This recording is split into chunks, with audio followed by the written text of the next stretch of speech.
Nous allons faire un bref récapitulatif pour ceux qui sont ici juste pour le sabbat et qui ont manqué les classes de la semaine afin que vous compreniez le point que nous voulons faire. Nous avons discuté de la dispensation que nous venons de finir et de celle dans laquelle nous sommes actuellement. La dispensation que nous venons juste de terminer, 2014 à 2019, nous voulons regarder à l'expérience à la fois des prêtres et à la fois du monde. Et c'est ce que nous avons construit sur le tableau. L'expérience des prêtres dans leur labourage, première pluie, pluie de l'arrière-saison. Et nous n'avons pas inclus la période de moisson parce que cela n'est pas nécessaire. Et c'est cette dispensation, 2014 à 2019, la dernière que nous voulons superposer à la dispensation du labourage pour le monde, cela afin de tirer des conclusions sur ce à quoi cela ressemble pour le monde. Pour comprendre le labourage pour le monde 2014 à 2019, nous pouvons le comparer et le contraster avec deux expériences des prêtres. Nous pouvons comparer et contraster leur labourage avec le nôtre. Il y a 10 années qui précèdent. 10 années de préparation pour le temps de la fin. Et ils sont censés se réveiller. Puis, ils ont l'accroissement de la connaissance. Il va y avoir deux sources. Une source correcte avec un messager qui va être suscité pour donner ce message. Dans cette histoire, nous avons tracé l'ancien Jeff Pippenger. Et pour le monde, nous avons tracé particulièrement l'œuvre de Michael Moore et ceux qui sont en relation avec lui. Donc la sœur Schneider a animé le moment de culte pendant la semaine et a parlé du rôle de Michael Moore dans cette histoire et je crois que sa vidéo sera mise en ligne.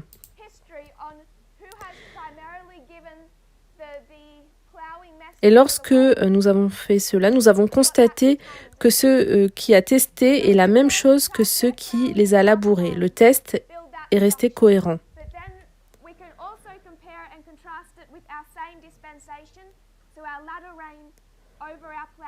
Over their plowing history. And when we did that, we found that what was testing us is the same thing that was plowing them. The test stayed consistent. Une fois que nous avons construit cette structure du labourage du monde, nous avons vu la division entre ces deux sources et nous les avons définies comme étant Michael Moore, cette source libérale, pourrait-on dire, et Steve Bannon.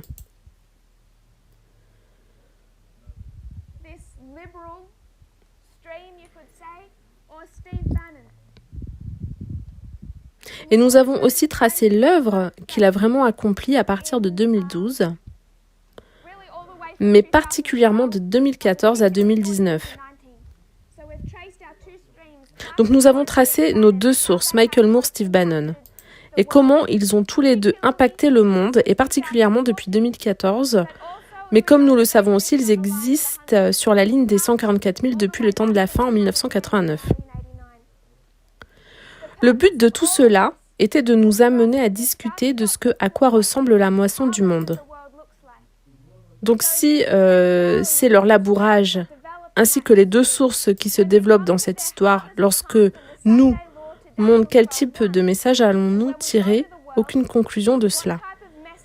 Je voulais juste que les gens voient combien il existe en ce moment des points de vue différents dans le mouvement sur à quoi ressemble l'histoire.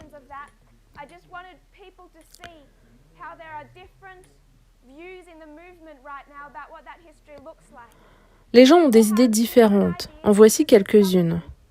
Sur le type de message que nous allons apporter, sur ce que nous voulons qu'ils changent, et aussi les deux groupes qui se développent. Même si majoritairement, sur ce dernier point, au moins dans cette classe, il y a l'unité sur le fait que les deux groupes qui vont se développer sont de façon simple des conservateurs tels que Steve Bannon et des libéraux tels que Michael Moore.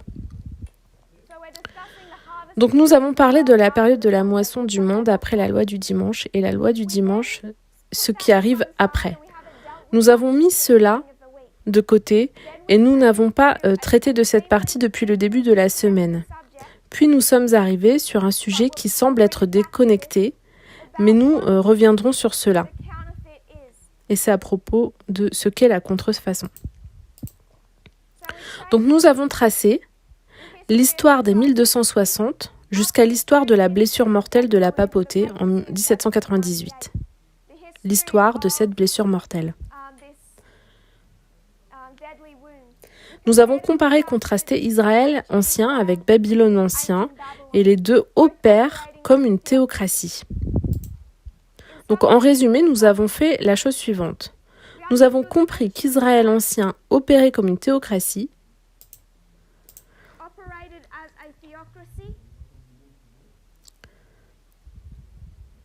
et nous avons utilisé Samuel en tant qu'exemple où nous voyons qu'il est à la fois à la tête du gouvernement et aussi à la tête de la religion.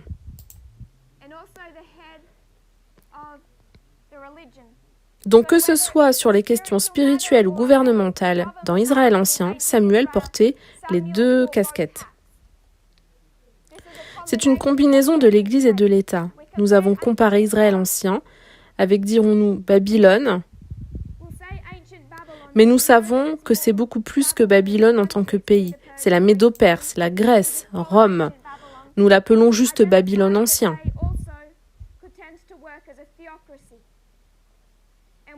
Et nous avons identifié qu'elle aussi fonctionne en tant que théocratie et nous avons tracé Darius dans Daniel chapitre 6.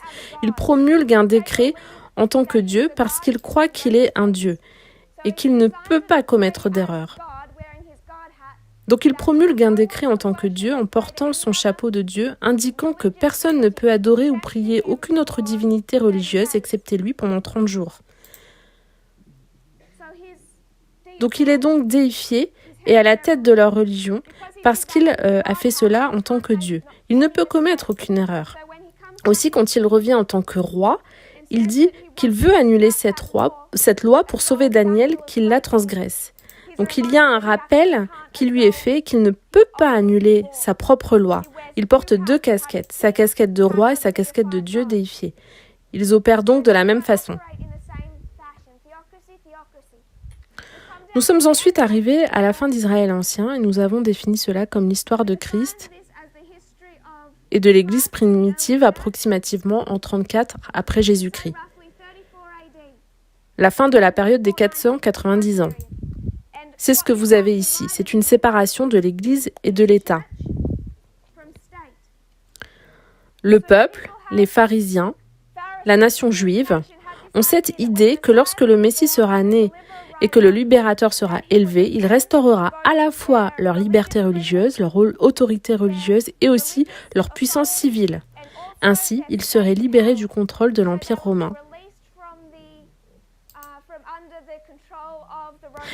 Ils s'attendaient à une délivrance premièrement au niveau du gouvernement. Et qu'est venu restaurer Jésus? La partie religieuse. Donc il a séparé l'Église et l'État. Et lorsque vous arrivez au niveau des premiers apôtres, ils n'ont aucune autorité civile. Ils ont seulement une autorité religieuse.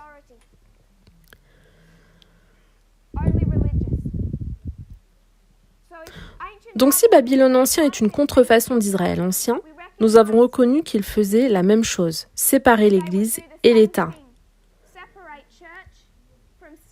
Et quelle année avons-nous donné pour cela?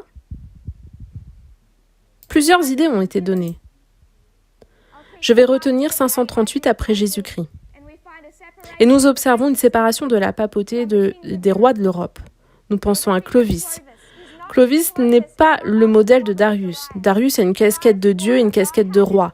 Clovis a seulement le titre de roi, mais il doit abandonner le contrôle religieux au pape qui porte uniquement la casquette de Dieu. Est-ce qu'on peut voir cela? Ils ont séparé l'Église de l'État. Cette contrefaçon a pris combien de temps? 500 ans. Cela a pris à Satan 500 ans pour contrefaire ce que Christ a fait dans l'Église primitive. Nous avons tous vu cela. Puis, nous sommes allés dans l'histoire de la contrefaçon, la Première et la Deuxième Guerre mondiale. Et combien d'années cela a-t-il duré? 100 ans de séparation. Nous reviendrons sur cela après. Puis nous sommes allés en 2013. et vous avez cette transition de Benoît à François. Et en même temps, vous avez cette transition en 2014 de Jeff à l'ancien Parminder.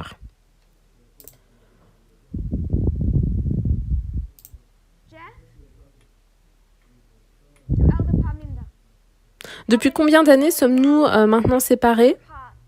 Dans ce cas, je dirais que nous sommes les uns sur les autres. Parce que ce n'est pas la seule année.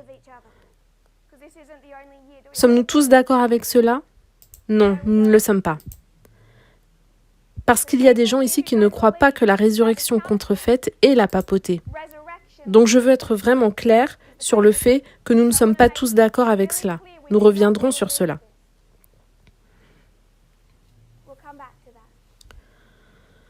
Donc, nous, Laodicée, ils ont choisi la prospérité temporelle ou la mondanité de la façon dont le frère Roger avait défini la condition laodicéenne au lieu d'accomplir leur travail.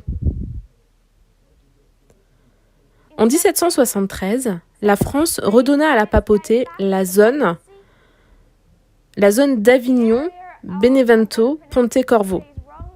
Ces 3 territoires français.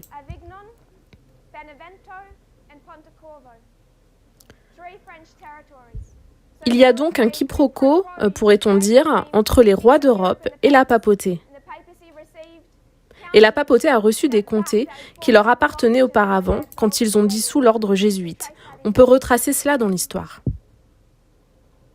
Et nous avons comparé et contrasté cela avec le peuple de Dieu et leurs conditions laodicéennes. Donc le désaccord que nous avons eu dans les 3 derniers jours est particulièrement au sujet de la résurrection de la papauté. Nous savons qu'elle a expérimenté sa blessure mortelle et sa mort de 1798 à 1799.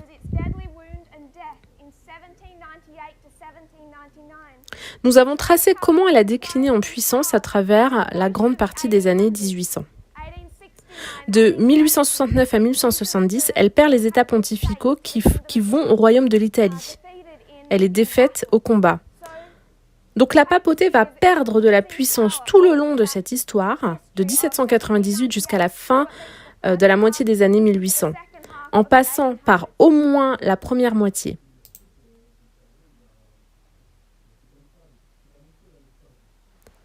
Et nous sommes arrivés à la discussion à propos de la guérison de la blessure mortelle. Quelques citations ont été données. Avant de voir cela, j'aimerais juste faire un point. Quand irons-nous travailler ?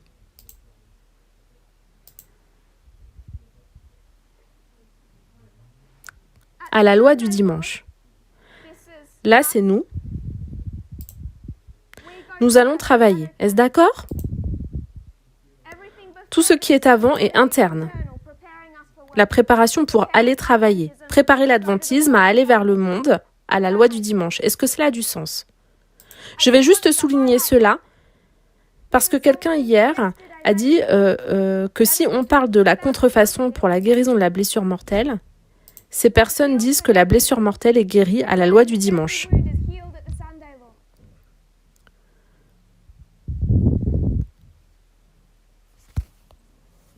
Et à la loi du dimanche, que fait la contrefaçon ? Elle se met au travail. Donc j'ai posé la question à ce frère. Quand nous sommes sortis de la captivité, et la réponse a été donnée en 1989, donc à partir du moment où nous sortons de la captivité et que nous commençons à être restaurés jusqu'à la loi du dimanche, nous savons qu'il y a au moins 33 ans. Est-ce d'accord ?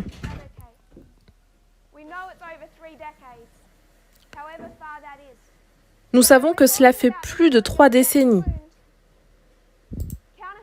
Donc quand nous parlons de la guérison de la blessure mortelle, la contrefaçon a été en captivité. Quand sont-ils sortis de la captivité ? Je ne cherche pas une date ou une réponse de votre part. Je voudrais juste faire une remarque montrant que ce n'est pas ici. Voir cela comme la guérison de la blessure mortelle n'est pas incorrect. Mais je suggérerais que c'est trop simpliste. De la même façon que nous dirions que c'est trop simpliste de dire 1888, loi du dimanche. Est-ce que cela a du sens ? Nous devons bâtir à travers la construction, à travers notre méthodologie, toute l'histoire qui nous mène jusqu'à la loi du dimanche. C'est quelque chose que nous n'avions pas à l'origine. Nous devons voir 1989, le 11 septembre 2019, Panium, puis nous arrivons ici. Donc si nous voulons parler de la contrefaçon étant tirée d'une captivité dans laquelle ils sont entrés en 1798, pour être rassemblés, nous ne pouvons pas dire que cela se passe à la loi du dimanche. C'est un modèle trop simpliste. De la même façon que nous comprenons notre processus lorsque nous commençons le travail, nous devrions être capables de comparer et contraster cela et voir leur processus lorsqu'ils commencent le travail. Est-ce d'accord ?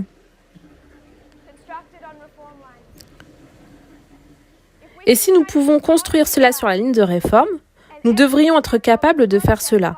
Le construire sur la ligne de réforme. Si nous pouvons tracer Israël moderne et chaque étape du processus par lequel ils préparent et s'adaptent pour pouvoir accomplir leurs tâches, en comparant et en contrastant cela, nous devrions être capables de tracer chaque étape à travers laquelle la contrefaçon se prépare et s'adapte pour la tâche qu'elle doit accomplir à la loi du dimanche. Donc nous avons vu un certain nombre de citations. La première était de Spalding and Megan 1.4.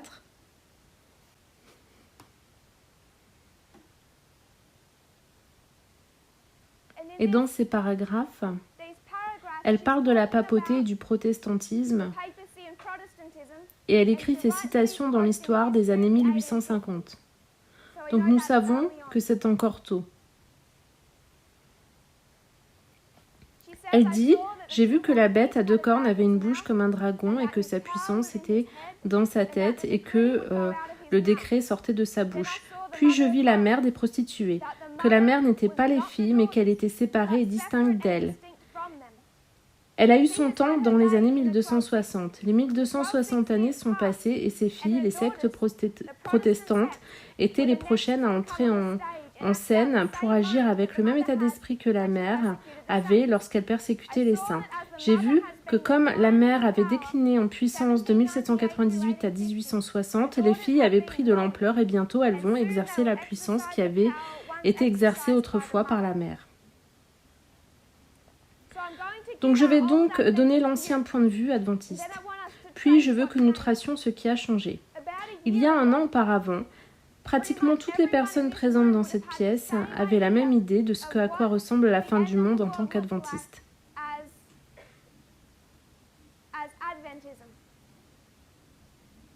Nous nous attendions tous à arriver à l'histoire de la loi du dimanche.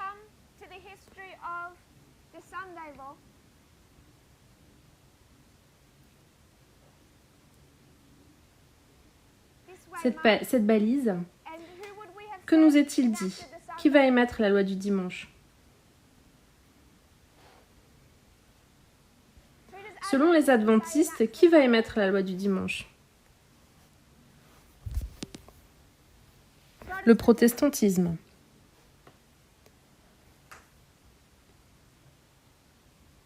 Tous les bons adventistes savent que le protestantisme promulgue la loi du dimanche. Est-ce d'accord ? Puis nous aurions dit, le protestantisme promulgue la loi du dimanche, mais c'est la papauté dont la blessure mortelle est guérie.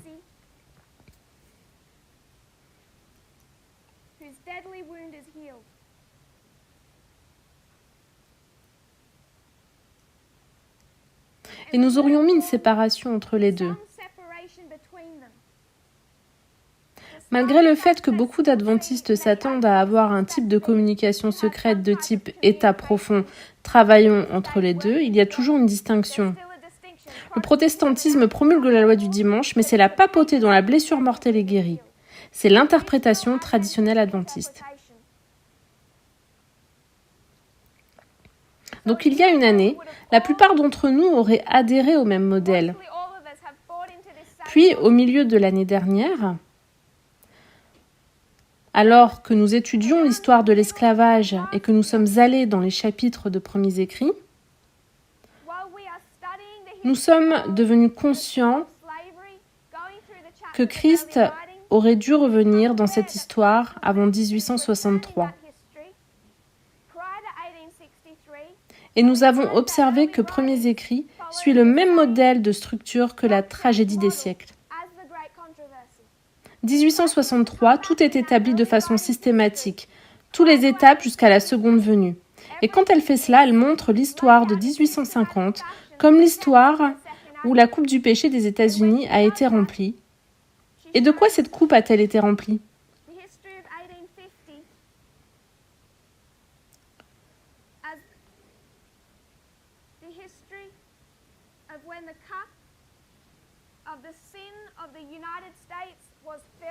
Donc de quoi cette coupe a-t-elle été remplie ?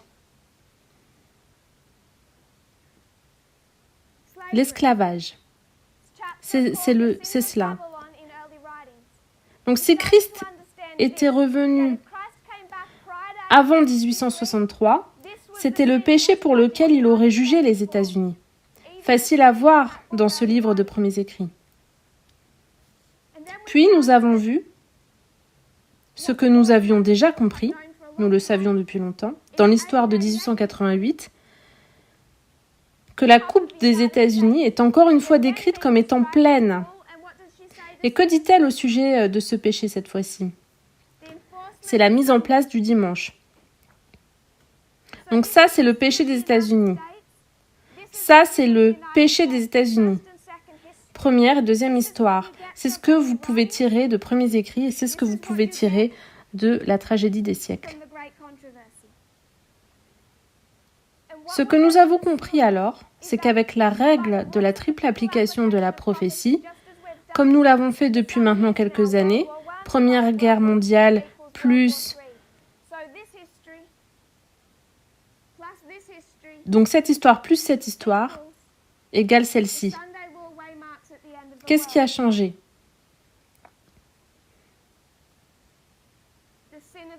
Le péché des États-Unis.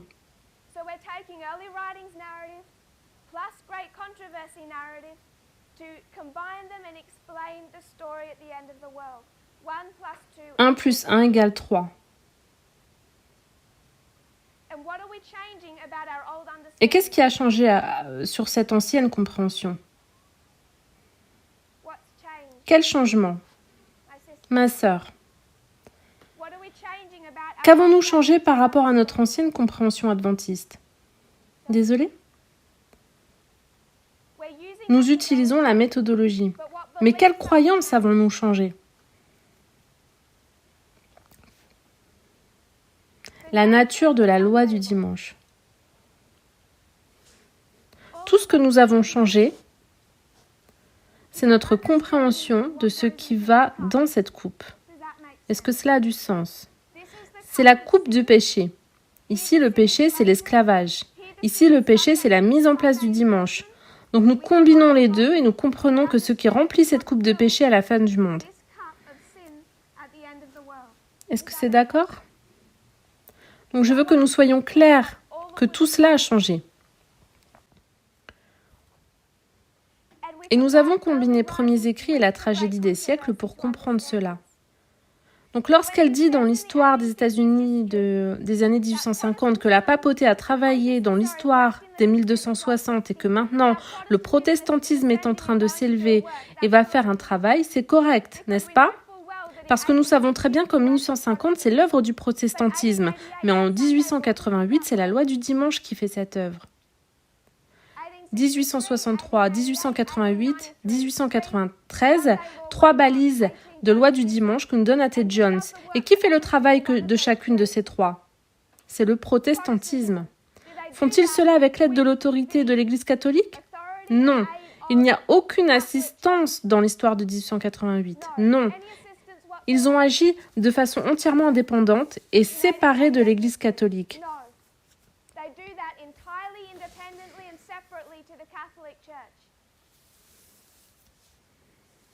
Donc elle dit, la mère n'est pas les filles, elle est séparée et distincte d'elles. Puis nous avons vu 2 autres citations. Nous sommes allés dans la tragédie des siècles, 627.2 en français.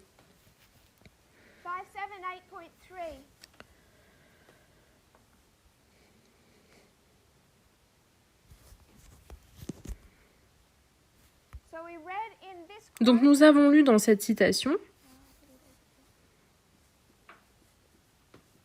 dans la citation de Spalding et Magan, qu'elle est séparée et distincte.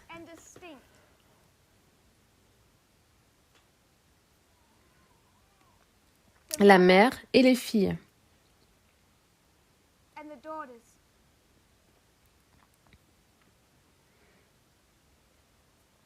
Donc, dans la tragédie des siècles 627.2, elle parle d'Apocalypse 13 et elle dit que la puissance représentée par la bête aux cornes, comme celle d'un agneau, va faire en sorte que la terre et ceux qui y habitent adorent la papauté qui est symbolisée par une bête semblable à un léopard.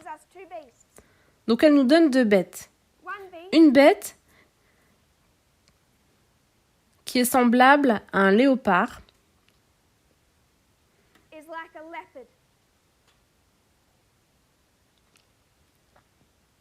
et l'autre bête est semblable à un agneau.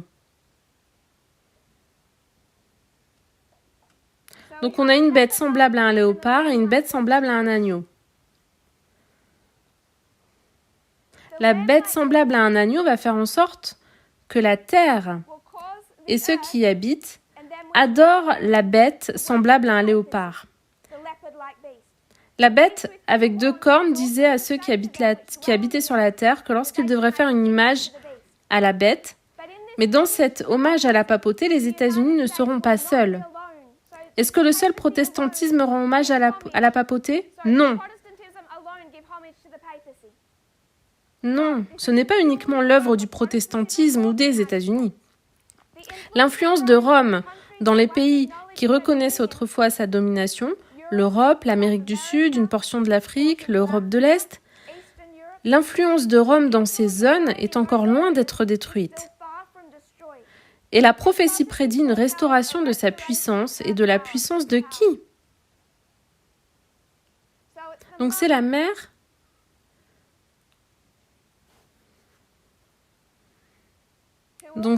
qui aura sa puissance restaurée.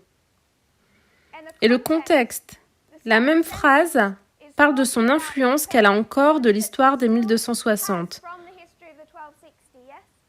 Donc nous avons tracé cette influence.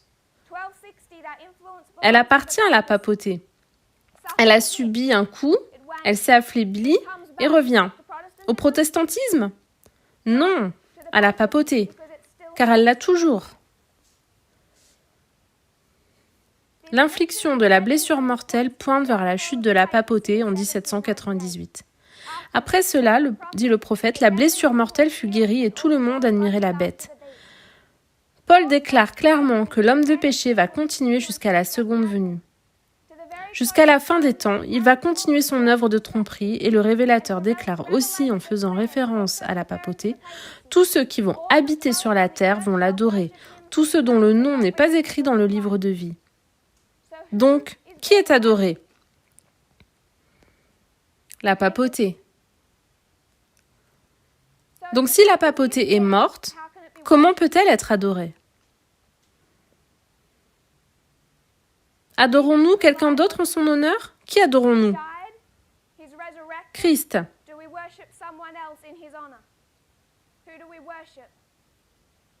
C'est Christ.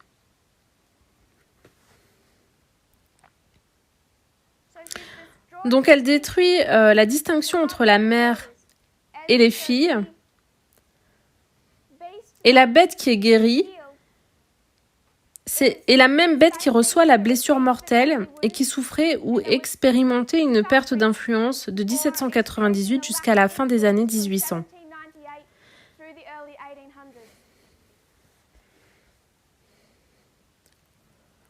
Elle dit que son influence est loin d'être détruite.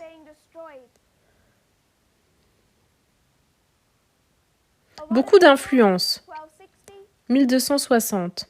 Moins d'influence entre 1820, 1830, 1850, 1860. Et son influence commence à être restaurée.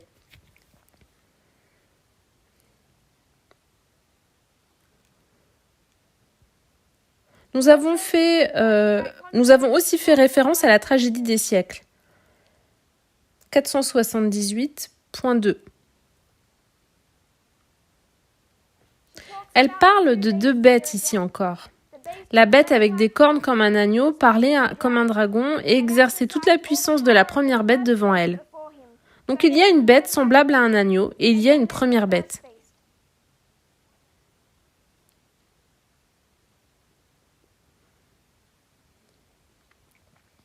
Et elle faisait en sorte que toute la terre et ceux qui y habitaient adorent la première bête dont la blessure mortelle était guérie. Donc de quelle bête la blessure est-elle guérie? La première bête. Et la première bête représente dans ce contexte la papauté. Donc nous savons qu'à la fin du monde, lorsque nous parlons de la guérison de la blessure mortelle à la loi du dimanche, c'est la blessure de quelle bête qui est guérie? La papauté. Et je sais que certains frères n'ont toujours aucun pouvoir. Il est complètement faible. La façon dont sa blessure est guérie est par le fait que le protestantisme impose les lois du dimanche est en quelque sorte cela qui lui donne de la gloire. Mon problème avec cela est que cela n'est pas en accord avec les citations. Cela n'est pas en accord avec notre méthodologie et c'est complètement indéfendable. Et je ne veux vraiment pas continuer dans cette discussion car cela devient inutile quand nous n'utilisons pas les mêmes règles de l'enseignement en parabole. À moins que nous travaillions avec les mêmes règles, nous n'allons jamais arriver à un accord sur ce point. Donc ma position, et nous allons changer de sujet, et que ceux qui sont séparés et distincts et que nous ne pouvons pas les mélanger.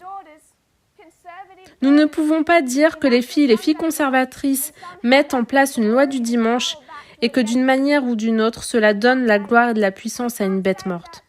Donc nous ne pouvons pas dire cela. Nous ne pouvons pas dire que d'une manière ou d'une autre, en imposant le dimanche puis le catholicisme libéral étant dirigé par le protestantisme, cela donne à la papauté de la puissance. François n'est pas en accord avec Steve Bannon. Et Steve Bannon, imposant une loi du dimanche, ne donne pas de gloire à François. Nous devons les maintenir séparés et distincts.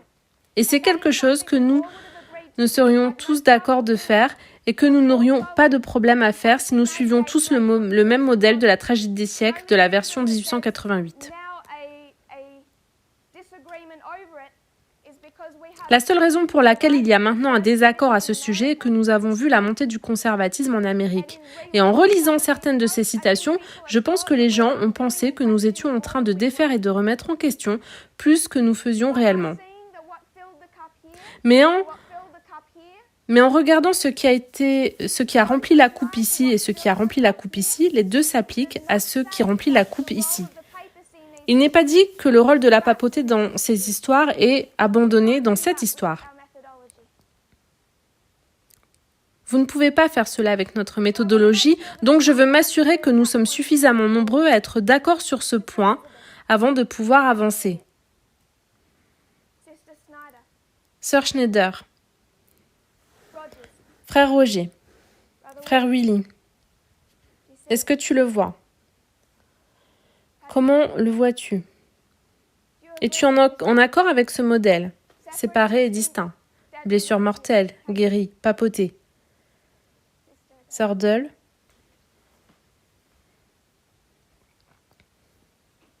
quelles sont tes pensées? Es-tu en accord avec ce modèle? La papauté regagne du pouvoir à la fin du monde, mais ce n'est pas un pouvoir par procuration, à travers le protestantisme.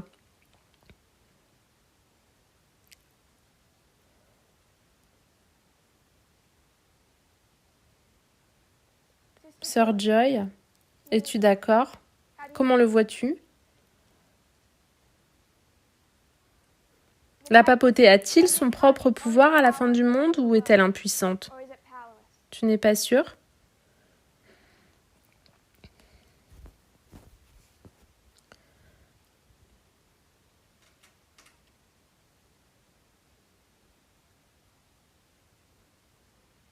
Excuse-moi. Tu n'es pas sûr? Excuse-moi? Que dis-tu? Elle a de la puissance? Tu es d'accord?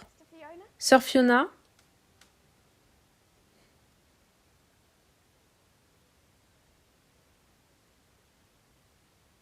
Frère Denis? Es-tu d'accord qu'elle a son propre pouvoir, non par procuration à travers le protestantisme? Sœur Emma?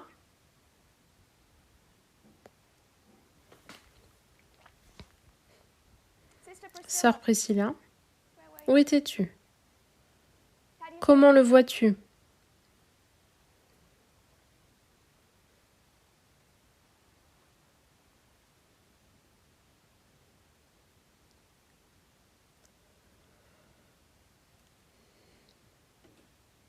Tu n'es pas sûr?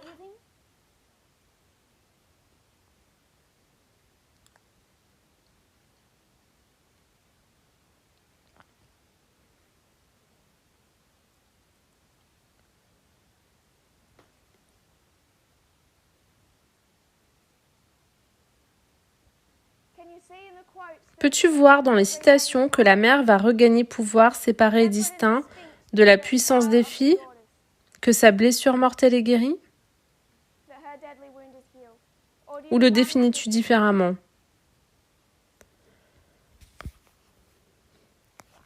Désolée, je n'ai pas bien entendu. Je n'ai pas pu entendre à cause du ventilateur. Je n'arrive toujours pas à t'entendre. Juste une personne, si tu peux parler. Tu es d'accord avec ce modèle? Ok.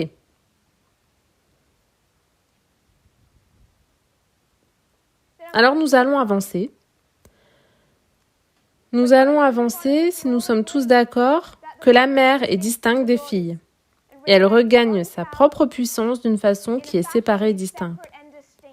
Le protestantisme promulgue la loi du dimanche, mais la guérison de la blessure mortelle est directement en relation avec l'expérience de l'Église catholique et du pape de Rome. Et je veux juste faire un point avec cela. Nous savons tous, avec notre ligne de réforme, qu'à partir d'où nous partons. 1989, le temps de la fin. Nous avons couvert cela auparavant, mais je pense que nous n'y avons pas assez réfléchi. De 1979 à 1989, c'est l'expérience de quel groupe? Ce groupe ou ce groupe?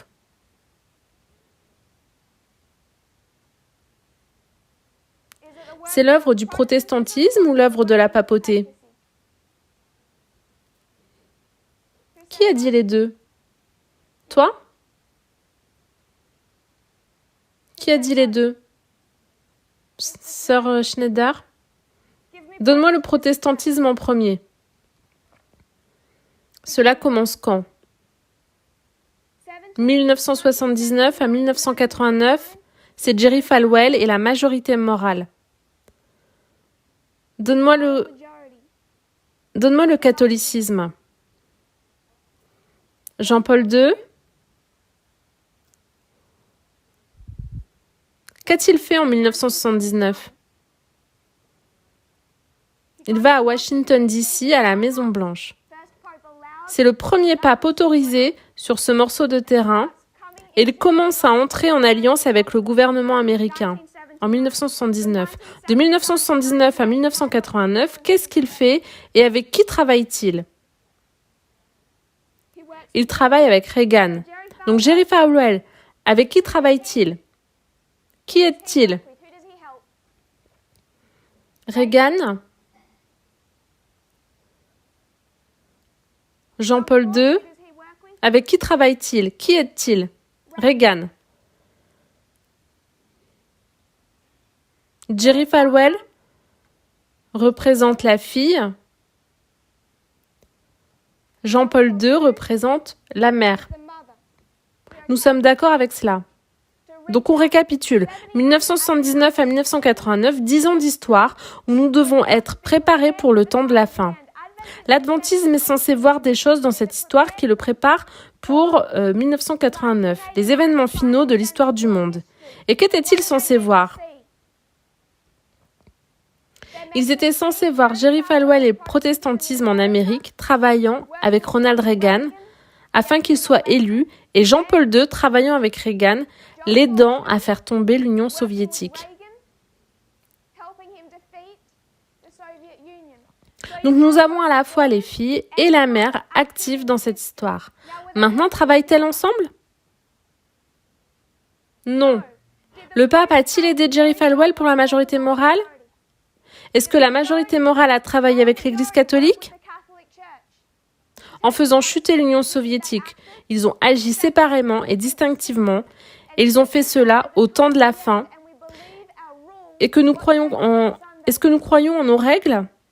Que font-ils à la loi du dimanche, séparément et distinctivement ? Nous savons donc que cette balise dans cette histoire n'est pas purement l'œuvre du protestantisme. Le temps de la fin et la préparation de ce temps nous disent cela. Et pourquoi Dieu nous donnerait ces 10 ans pour que l'adventisme ouvre ses yeux et lui montre l'œuvre de la papauté, afin qu'il puisse voir que la papauté n'a pas de rôle dans les événements au temps de la fin ?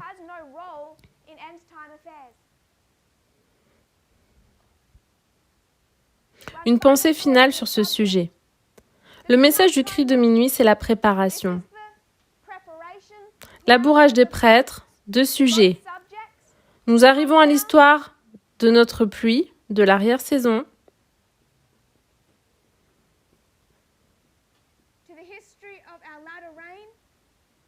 Et le cri de minuit. Ce cri de minuit, que nous enseigne-t-il sur l'expérience de la mère ou de la fille ? Mon frère, le message du cri du minuit, est-il destiné à nous enseigner sur la mère ou sur la fille ? Le message du cri de minuit.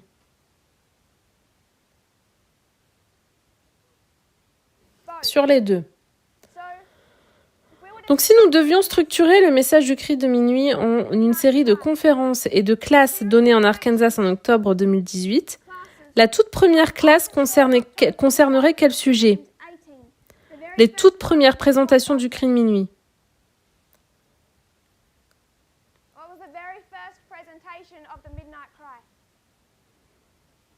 Fatima.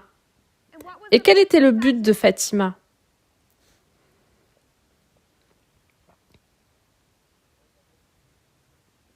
Combien de messages ? Le message des 3 anges, la contrefaçon des messages des 3 anges destinés à la papauté. Ces messages de Fatima sont-ils utiles au protestantisme ? Donc vous savez déjà que la contrefaçon se rapporte directement à la papauté d'une manière qui n'a aucun impact sur le protestantisme. Pouvons-nous le voir dans Fatima ? C'était le premier sujet, mais quel était le dernier ? Frère Willy.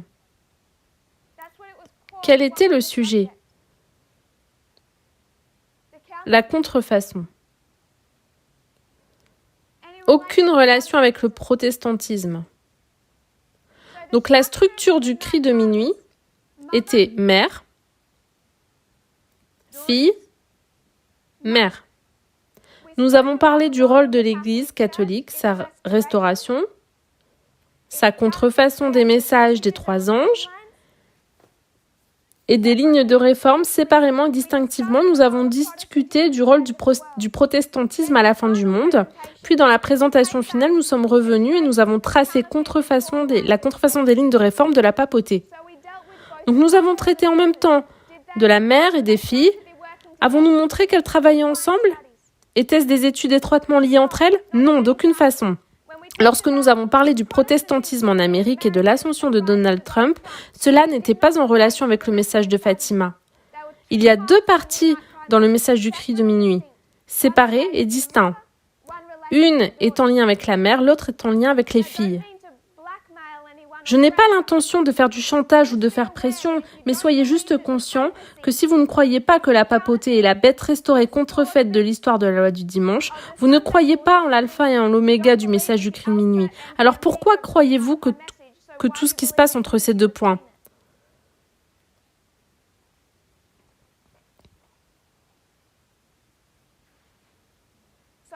Donc je vais revenir à cette étude.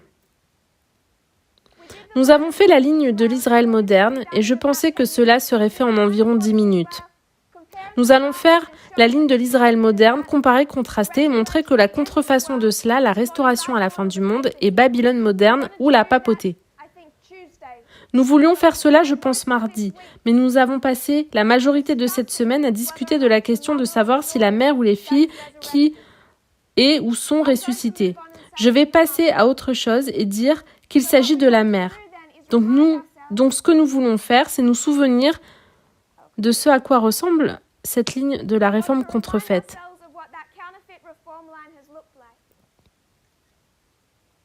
Donc je vais effacer la partie du bas et nous allons juste faire cette révision.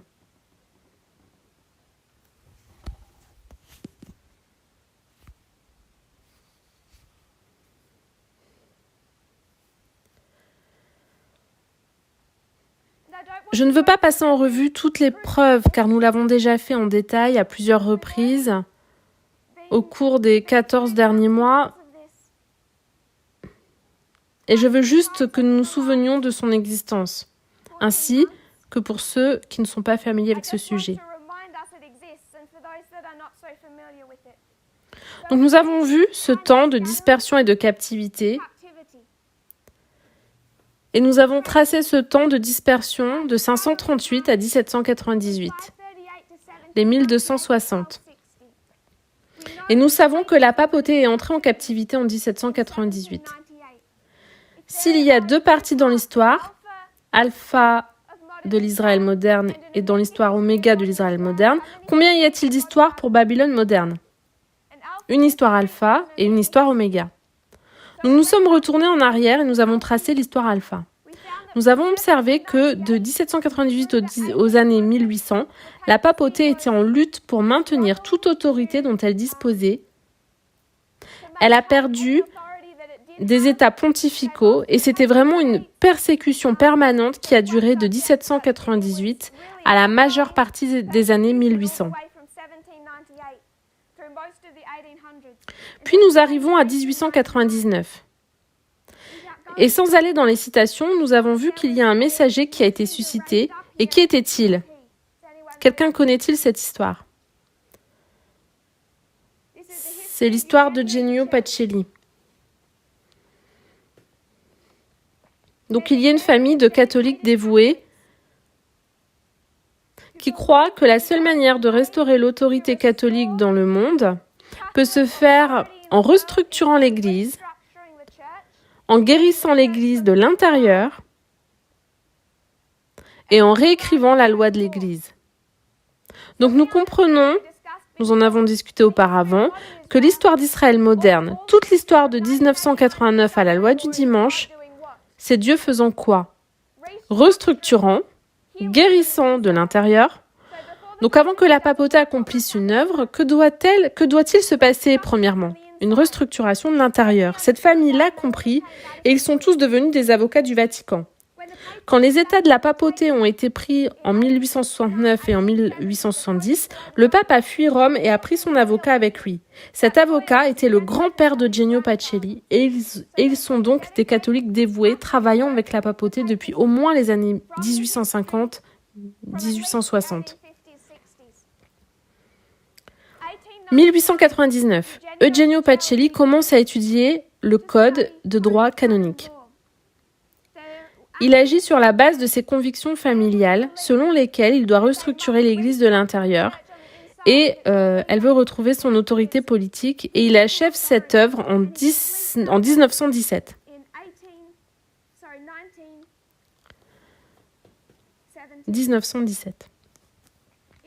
En 1917, en mai, il a complètement terminé la loi de l'Église, connue comme le Code de droit canonique.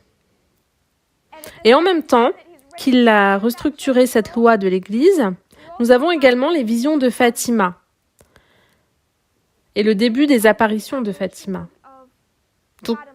Donc nous avons deux messages ici. Nous avons l'œuvre de Genio Pacelli et nous avons aussi le don final de leur message prophétique.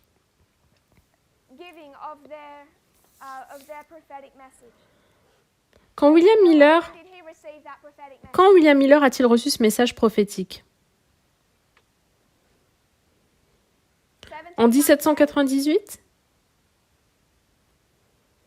Quand William Miller a-t-il reçu le message prophétique? De 1816 à 1818. Il ne savait rien à ce sujet en 1798. Il a mis 18 ans pour commencer à l'étudier. Donc quand nous arrivons de cette histoire, voici quand il comprend son message prophétique. Voici quand il reçoit les visions de Fatima. 1816 et 1818, il est aligné avec 1917, les dons des messages de Fatima et aussi la restructuration du code de la loi canonique. Mais il n'a pas de valeur que s'il est mis en œuvre ici en union avec les gouvernements d'Europe.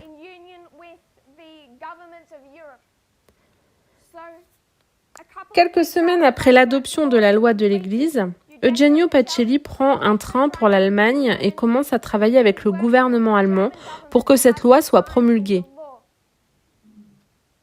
Il n'a aucun succès auprès du gouvernement allemand. Jusqu'à quelle année? 1933.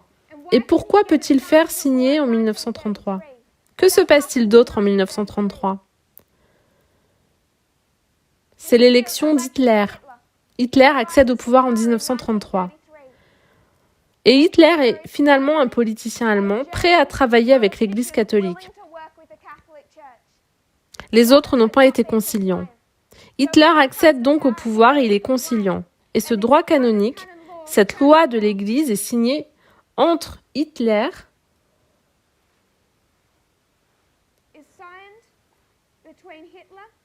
et Eugenio Pacelli dans ce que l'on appelle un concordat.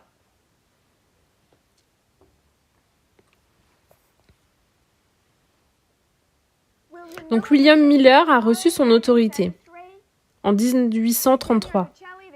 Eugenio Pacelli, l'Église catholique ont reçu leur autorité en 1933. Eugenio Pacelli a continué de négocier et de travailler avec le gouvernement nazi à travers l'histoire de la Deuxième Guerre mondiale. Mais à cause de quoi? Pourquoi travaillait-il avec Hitler? Que Fatima lui a-t-elle dit? 3 messages venant de Marie. Le deuxième traite des instructions. Le premier, c'est la peur. Et le troisième est le jugement. Le deuxième traite des instructions. Faire tomber le roi du Sud. En 1917, quand il leur est dit de faire tomber le roi du Sud, que se passe-t-il en 1917?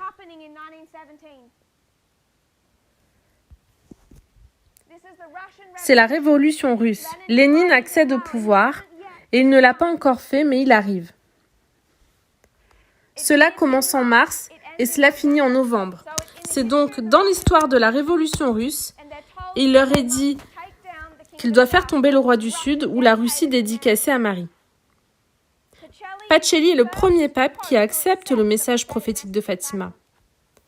Il accepte donc le message de Fatima. Il sait que l'Union soviétique doit être vaincue. Et est-ce que les États-Unis vont faire cela? Ou la Grande-Bretagne ou la France? Non. Ils disent tous, notre ennemi, c'est l'Allemagne nazie. Et Eugenio Pacelli a un message qui dit que leur ennemi, c'est l'Union soviétique. Donc de quel côté va-t-il se ranger? Derrière l'Allemagne nazie. Et il continue de travailler avec Hitler de 1933 à 1945. Et que se passe-t-il en 1945? C'est un désappointement, un échec. Le roi du Sud, l'Union soviétique, bat l'Allemagne nazie et répand le communisme dans toute l'Europe de l'Est jusqu'aux frontières de l'Italie, prenant presque l'Italie elle-même. Donc 1945 a été un échec à faire tomber le roi du Sud, le message de Fatima. C'est une histoire très rapide, nous pourrions faire cela en environ 1h30, mais je veux juste en toucher un mot. Donc ils ont été dispersés pendant 1260 ans, puis rassemblés pendant 46 ans.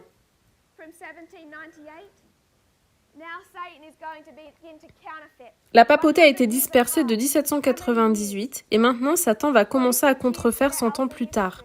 Combien d'années? 46 ans pour leur histoire alpha. 1798, la montée de Miller. 1889, montée de Pacelli. 1816, 1818, le don du message prophétique. 1917, le don du message prophétique.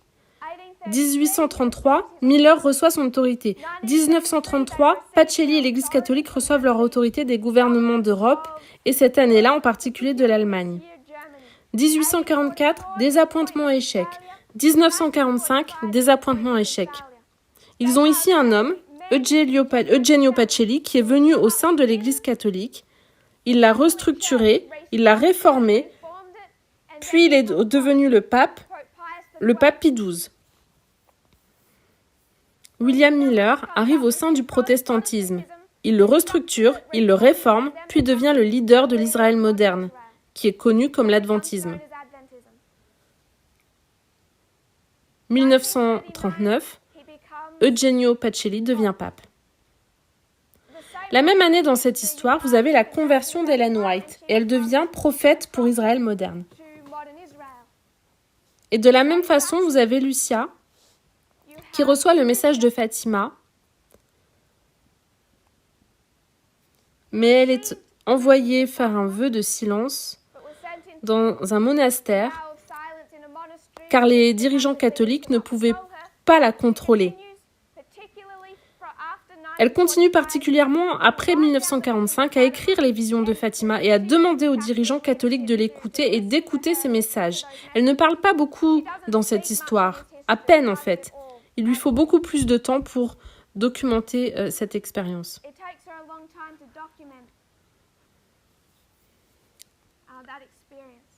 En 1850, donc après le 22 octobre 1844, le peuple de Dieu est dispersé et nous sommes allés dans 2 citations pour montrer qu'Ellen White a écrit le 1er novembre 1850 que Dieu ferait une seconde tentative pour rassembler son peuple.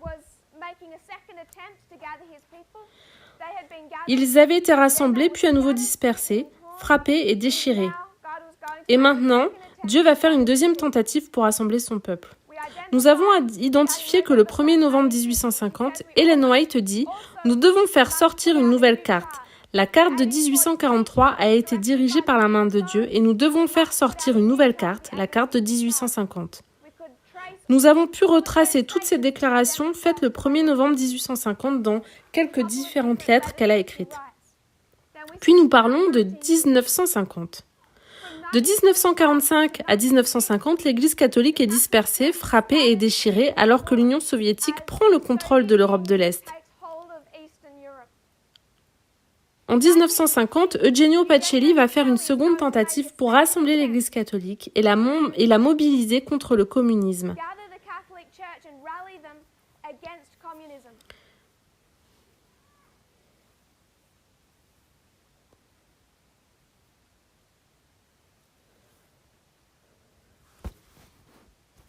Et ça, c'est le livre Le pape d'Hitler de John Cornwell. Et on trouve à la page 345 à 347. Pacelli n'a pas manqué d'avoir le sentiment que l'Église avait besoin urgent de renouveau spirituel et liturgique. Par sa dévotion pour Marie, inculquée dans sa jeunesse et maintenue à l'âge adulte, avec la récitation quotidienne du chapelet et de l'Angélus 2 fois par jour, le dogme papal a maintenant trouvé une amplification grandiose. À travers toute cette formulation compliquée, ce qui a été mis en lumière, c'est la dévotion de Pacelli à Marie, de sa jeunesse jusqu'à son acceptation des visions de Fatima. Il est complètement dévoué particulièrement à Marie. Et le 1er novembre de l'année 1950, Pacelli est sorti de la loggia au-dessus de la place Saint-Pierre et a annoncé sous les applaudissements nourris d'une foule d'1 million de personnes que l'Immaculée Mère de Dieu, Marie, vierge tout au long de sa vie, était montée en corps et en esprit dans la gloire céleste. La définition formelle du dogme de l'Ascension fut publiée 3 jours plus tard. Ce fut le premier et le seul décret aujourd'hui irrévocable pris par un pape selon la définition de l'infaillibilité du premier Concile du Vatican en 1870. La seule fois où un pape a utilisé sa prétention à l'infaillibilité papale afin de signer quelque chose d'essentiellement égal. Mais il y avait un sentiment de militantisme et de défiance quant au calendrier du dogme de l'Ascension de Marie. Depuis l'arrivée de Franco au pouvoir, depuis la montée de l'Union soviétique, Franco utilisait le culte de l'Ascension comme un cri de ralliement contre le communisme. Donc Franco est le dirigeant fasciste de l'Espagne. Il est fasciste comme Hitler et Mussolini était fasciste. Donc la papauté s'est donc unie avec le gouvernement fasciste d'Europe en opposition au gouvernement communiste d'Europe. Donc Franco, le dictateur de l'Espagne, tout comme Hitler, est allié à la papauté. Et Franco, pour combattre le communisme, a utilisé Marie, particulièrement le culte de son ascension au ciel, comme un cri de ralliement contre le communisme. La ferveur de Pacelli pour Marie a été confortée et intensifiée à cette époque par l'émission d'un dogme de l'expérience mystique personnelle. Il a prétendu qu'alors qu'il travaillait dans les jardins du Vatican, il a été témoin d'un miracle. Le même type de miracle que les gens ont prétendu avoir vu dans la vision finale de Fatima en octobre 1917. Donc un cri de ralliement contre le communisme, utilisant encore Marie, qui a été le thème à travers cette histoire. Il a établi dans la loi le dogme de l'Ascension.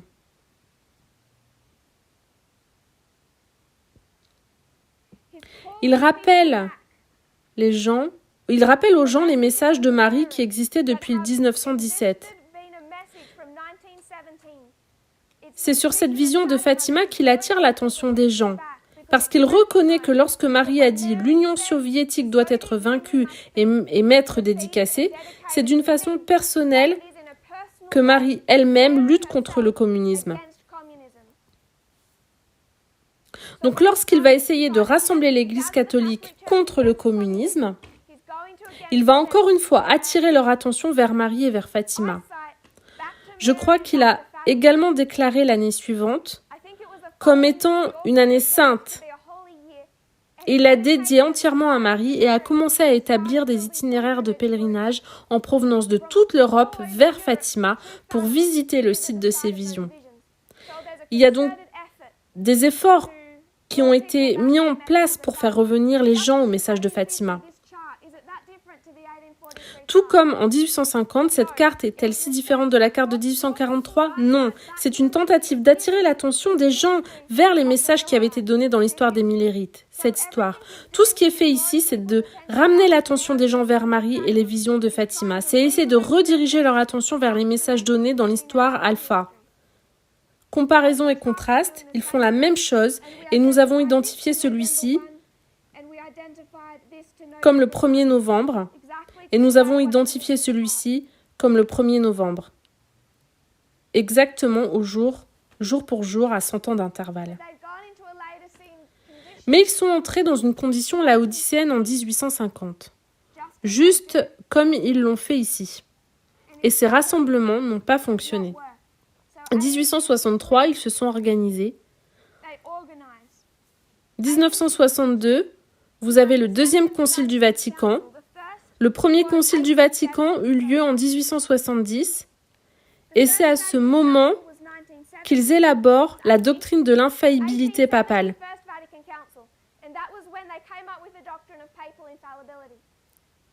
Mais en 1870, la même histoire où les États pontificaux sont abolis, ce premier concile du Vatican ne s'est jamais terminé.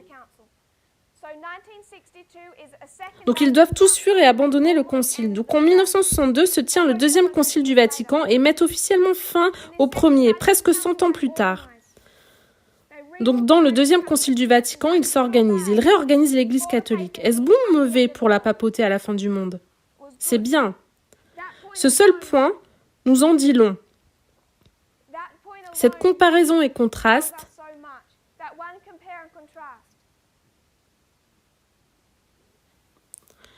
Benoît a-t-il supporté la réorganisation du deuxième concile du Vatican ?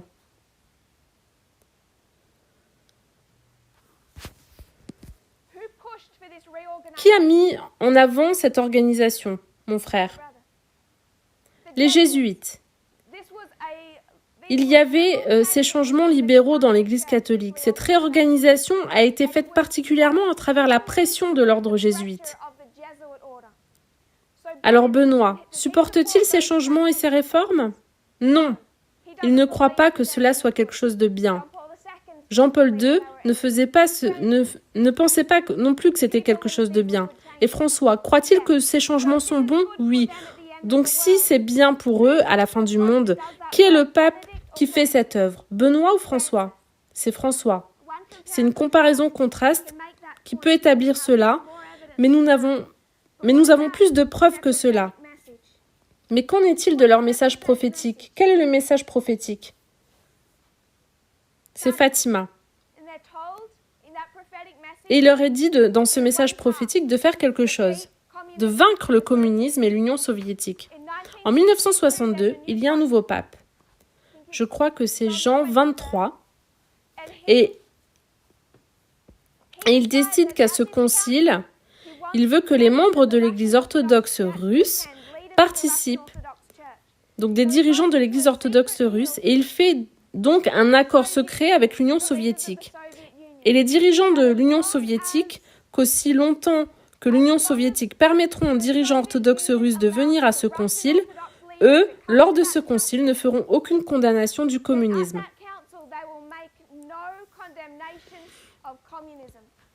Donc il fait des compromis.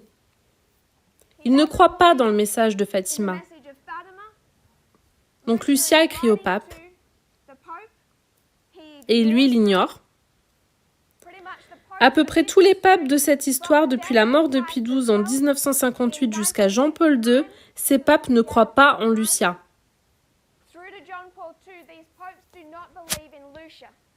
En fait, lorsqu'elle essaye d'avoir une audience avec eux, je pense qu'un d'entre eux lui dit de ne pas retourner dans la queue avec toutes les autres personnes qui veulent un autographe. Ils n'ont donc pas de temps à lui consacrer, en partie parce que c'est une femme, comparaison-contraste, avec Ellen White.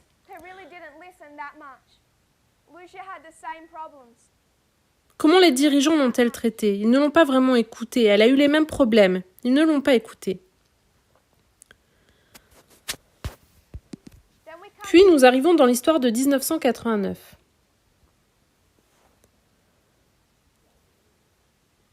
En 1989, quelqu'un est suscité pour faire une œuvre. Et qui est cette personne? Il y a plusieurs couches dans cette histoire. Si on retourne là, vous avez Butler contre Waggoner. S'ils avaient été fidèles, est-ce que l'œuvre aurait été achevée? Et ils avaient à moitié tort et à moitié raison. Donc vous retournez à 1989 et vous voyez le dirigeant Jean-Paul II. Fait-il un bon travail?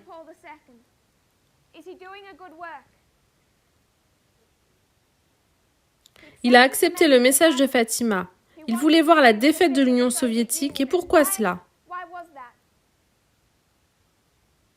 C'est le 13 mai 1917, le jour de la première apparition de Fatima, le même jour où Pacelli est fait archevêque, je crois. Je crois que c'était en 1982. Qu'est-il arrivé à Jean-Paul II? Une tentative d'assassinat. Il s'est fait tirer dessus et est presque mort. Quel jour? Le 13 mai. Donc il croit que s'il ne met pas en pratique les instructions qui ont été données à Fatima, il mourra essentiellement. Donc ce tir, cette tentative d'assassinat, était un avertissement. Un avertissement que l'Église catholique n'a pas accompli ce qui lui était donné de faire et que le troisième message de Fatima arrive pour lui. Le troisième message était le jugement, si le second n'était pas accompli. Donc il voit sa tentative d'assassinat comme un jugement pour ne pas avoir accompli le deuxième message.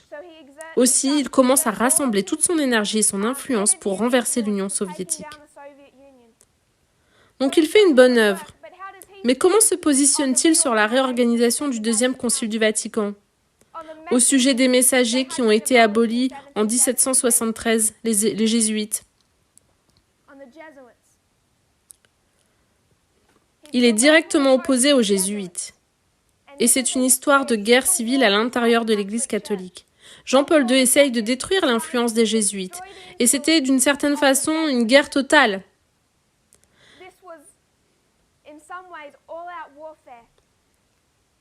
Un associé proche de Jean-Paul II, un homme nommé Malachi Martin, écrit un livre en 1987 qui s'intitule « Les Jésuites ».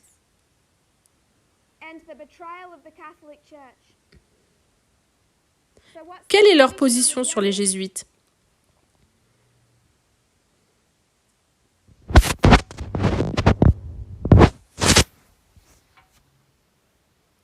Donc vous avez les dirigeants qui avaient raison sur beaucoup de points, mais vous avez aussi Wagoner qui doit donner un message et qui est suscité pour donner un message.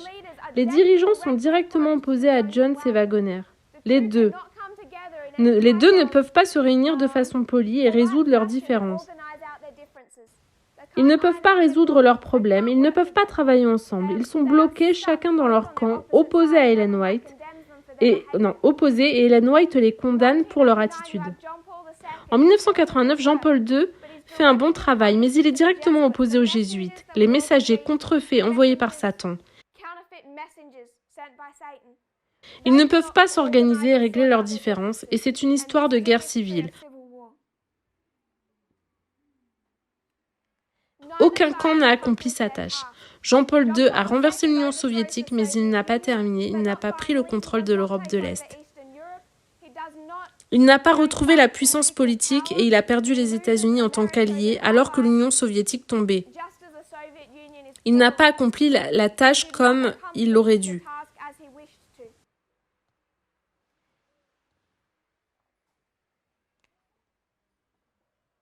Donc nous revenons à cette histoire.